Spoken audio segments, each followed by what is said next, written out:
विद्यार्थियों PDS group online में आपका स्वागत है। मैं आपको कक्षा 9 की मैथ पढ़ा रहा हूं। तो इसमें आज का जो वीडियो है इसमें हम आपको पढ़ाएंगे कार्तीय तल के विषय में कुछ बेसिक जानकारी के ऊपर। तो आइए देखते हैं कार्तीय तल में है क्या। तो कार्तीय तल आपका जो होता है वह x और y अक्षों के बीच की बात है। तो यहाँ पर आपका ये x अक्ष है x डैश और y और y डैश इनमें बात होती है। तो मतलब दो रेखाएं काल्पनिक रेखाएं ऐसे लेते हैं कि आपका एक y डैश होता है, एक x डैश, और इनमें आपका जो दोनों रेखाएं एक दूसरे को जहाँ पर परिच्छेद करती हैं वह हमारा क्या कहलाता है मूल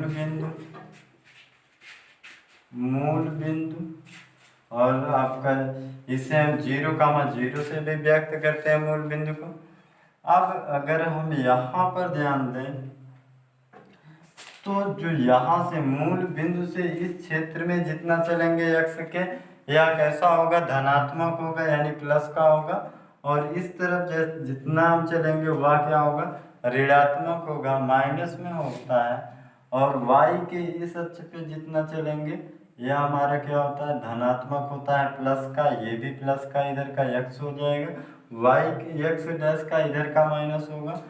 तो यहाँ पर अगर हम चलेंगे तो ये y डैश का माइनस हो जाता है इन रूपों में। तो ये चीज हो गया।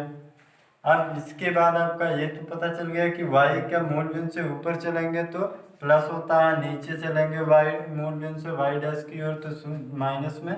ये मूल बिंदु से अगर x की ओर चलेंगे तो यह प्लस कहलाता है, मूल बिंदु से x डैश पर चलेंगे तो माइनस हो जाता है।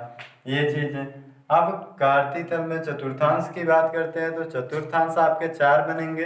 ये आपका प्रथम चतुर्थांश कहलाता है, और ये आपका सेकंड चतुर्थांश कहलाता है, ये थर्ड कहलाएगा, और ये 4 कहलाएगा। 4 चतुर्थांश बनते हैं। अब इन चारों में चिन्हों की भी बात होती है कि इसमें क्या चिन्ह होगा। तो इनमें अगर चिन्हों की बात करें तो इनमें रहने वाले बिंदु, जो भी यहाँ पे बिंदु रहेगा इस क्षेत्र में, वह दोनों कैसे होंगे, प्लस में होंगे। और इनमें रहने वाला जो होगा, पहला बिंदु तो माइनस होना चाहिए और दूसरा प्लस में होना चाहिए, यानी माइनस प्लस का चिन्ह। और तीसरे चतुर्थांश में रहने के लिए दोनों कैसे होने चाहिए, माइनस में। अगर दोनों माइनस में हैं तभी रह सकते हैं। इसके बाद यहाँ पर चलते हैं तो पहला आपका प्लस में होना चाहिए चौथे में, और दूसरा आपका माइनस में। तो चिन्हों की बात, पहला प्लस प्लस, दूसरा माइनस प्लस, तीसरा दोनों माइनस, चौथे में प्लस और माइनस, इस प्रकार से होता है। अब इसी में एक बात और होती है, भुज और कोटि। y अक्ष जो x अक्ष जो हमारा ये बनता है यह कहलाता है भुज, और जो y अक्ष होता है यह कहलाता है कोटि। तो अगर हम जैसे कोई संख्या लिखे 2,3 तो हमेशा भुज पहले लिखा जाता है। जो x होगा यह हमारा भुज होता है, जो हम सदैव पहले लिखते हैं और उसे भुज कहते हैं x को। और y जो होता है वह हमारा कोटि कहलाता है, या सदैव बाद में लिखा जाता है। तो ये चीज हो गई। तो ये हो गया आपका कार्तीय तल से कुछ बेसिक जानकारी। अब इनसे संबंधित सवाल क्या बन सकते हैं, तो आइए उन्हें देखते हैं। अगर हम मान लेते हैं कि हमारे पास कोई बिंदु हो, तो सवाल में आपको वैसे एग्जाम्पल के रूप में कुछ देते हैं, जैसे आपका 2,-3 या फिर आपका 1,1 या फिर आपका 3,4 -4। इस प्रकार से अगर आपको दे दिया जाए -1 -2 या फिर आपका -3 -1।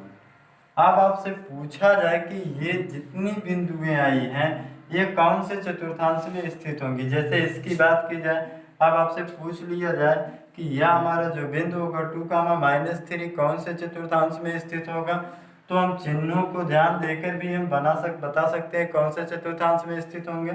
पहला आपका प्लस में है और दूसरा कैसा है, माइनस में है। इस प्रकार से हम देखेंगे तो प्लस और माइनस कहाँ पर है, चौथे चतुर्थांश में। तो जो ये हमारा निर्देशांक स्थित होगा वह चौथे चतुर्थांश में। 1 1 दोनों प्लस में है यानी पहले में होगा, और ये तीसरा जो है पहला प्लस है दूसरा माइनस, तो इसी में आएगा। यहाँ दोनों माइनस है जब दोनों माइनस है तो किस में होगा, तीसरे में। यहाँ पहला आपका माइनस है, दूसरा प्लस में। जब पहला माइनस हो गया दूसरा प्लस हो जाता है तो कौन से चतुर्थांश में होंगे, सेकंड में। तो आइए इनसे जुड़े कुछ और प्रश्न हल करते हैं।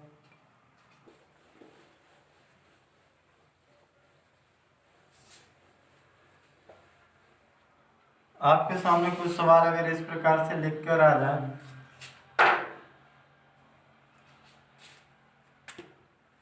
जैसे सवालों की अगर बात करें 2 कामा -3 या फिर आपका -5 कामा 4 या आपका 4 कामा 8। अब इसमें आ जाए तो सभी के अगर कहा जाए कि सभी बिंदुओं के क्या करना है, भुज और कोटि बताना है। तो याद रखना हमेशा आपका जो पहला होता है वह क्या बनता है, भुज। भुज को क्या कहते हैं, यक्स। और जो सेकंड होता है वह वाई होता है, उसे क्या कहते हैं, कोटि। तो पहला हमारा क्या बनेगा, भुज बन जाता है। और दूसरा क्या बनेगा, कोटि। और इसमें भी पहला आपका क्या बनता है, भुज बनता है। और दूसरा आपका क्या बन जाएगा, कोटि। और पहला इसमें भी भुज और दूसरा कोटि। कोटि को वाई से और भुज को यक्स से निरूपित करते हैं, इस प्रकार से होगा। तो अगर आपका सेकंड कुछ ऐसा भी पूछ सकता है सवाल में आपसे कि आपके सामने क्या भुज और कोटि दोनों दी गई हो, आपको कह दे आप निर्देशांक बिंदु ज्ञात कीजिए। तो यहाँ पर देखेंगे भुज बराबर 4 और कोटि बराबर आपको दे दिया जाए 3। तो या फिर आपको यहाँ पर दे दिया जाए एक अगला क्वेश्चन जो होगा वह आपका मान लेते हैं कोटि आपका हो जाए 5 और भुज क्या बन जाए, भुज बराबर 9 दे देता है। अब कहा जाए आपको कि इनके बिंदुओं को ज्ञात कीजिए। अब ये आगे पीछे चाहे जो किया जाए, लेकिन आपको ध्यान रहे हमेशा भुज क्या होता है, पहले लिखा जाता है और कोटि बाद में। और भुज आपका जो होता है वह यक्स होता है, कोटि जो होता है वह वाई होता है। न अगर हम इनमें कहें कि बिंदु ज्ञात करना है तो भुज हमारा 4 है, पहले लिखा जाता है। और इसके बाद कोटि हमारा 3 है, बाद में लिखा जाता है। और इनमें आकर देखेंगे तो ये आपका कोटि बराबर 5 जरूर दिया है, लेकिन ये पहले, लेकिन ये कहाँ लिखा जाएगा, बाद में लिखा जाता है। और भुज जो होता है वह पहले लिखा जाता है। तो इस प्रकार से बिंदुएं बन जाती हैं। और इस प्रकार से अगर बिंदु दिया गया है कोटि और भुज बता सकते हैं। तो उम्मीद करते हैं भुज और कोटि के विषय में आपको समझ में आया होगा।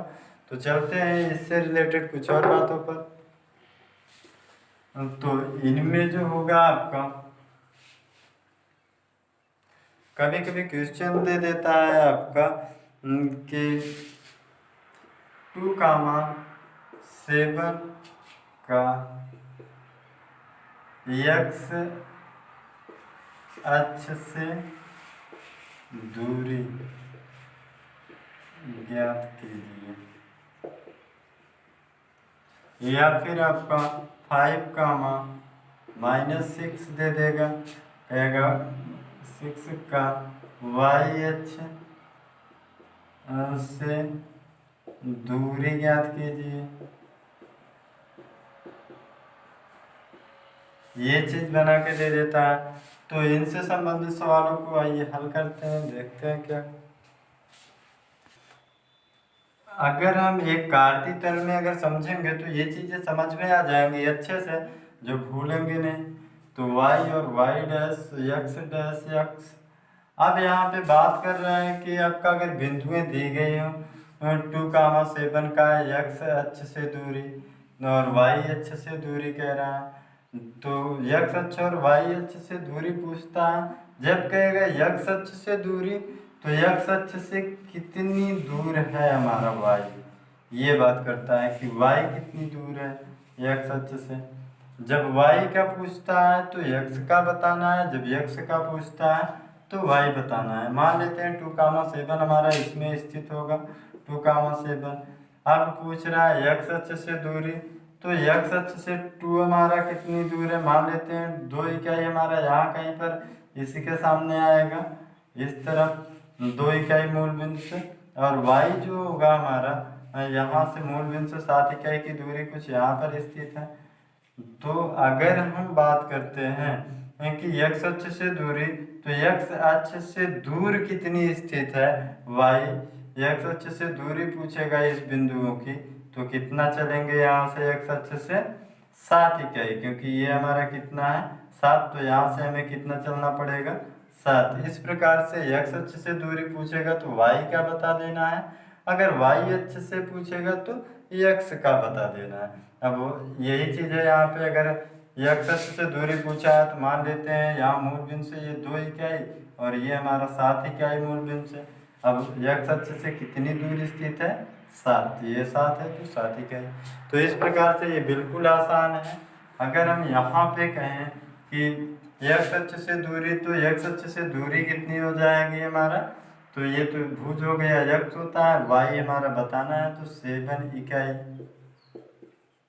तो 7 इकाई की दूरी होगी x अक्ष से। अब इसमें क्या कह रहा है का y अक्ष से दूरी, तो y अक्ष से दूरी पूछा है तो किसका बताना है, ये x का, y तो हमारा ये है, x हमारा 5 है तो 5 इकाई। तो इस प्रकार से उम्मीद करते हैं कि कार्तीय में हम आपको आज जो बताया वो समझ में आया होगा। तो अगली टॉपिक अगले वीडियो में, आज में बस इतना ही। अगर कोई समस्या या प्रॉब्लम हो तो हमारे व्हाट्सएप नंबर 8127148433 पर पूछ सकते हैं, या फिर इनसे जुड़े क्वेश्चंस हम आपको व्हाट्सएप ग्रुप में देंगे तो उनके आंसर भी हमारे इसी नंबर पर देना होगा। तो आज के वीडियो में बस इतना ही। सब्सक्राइब कीजिए हमारे चैनल को और बेल दबाना ना भूलें ताकि अगले वीडियो का नोटिफिकेशन आपको आसानी से मिल सके।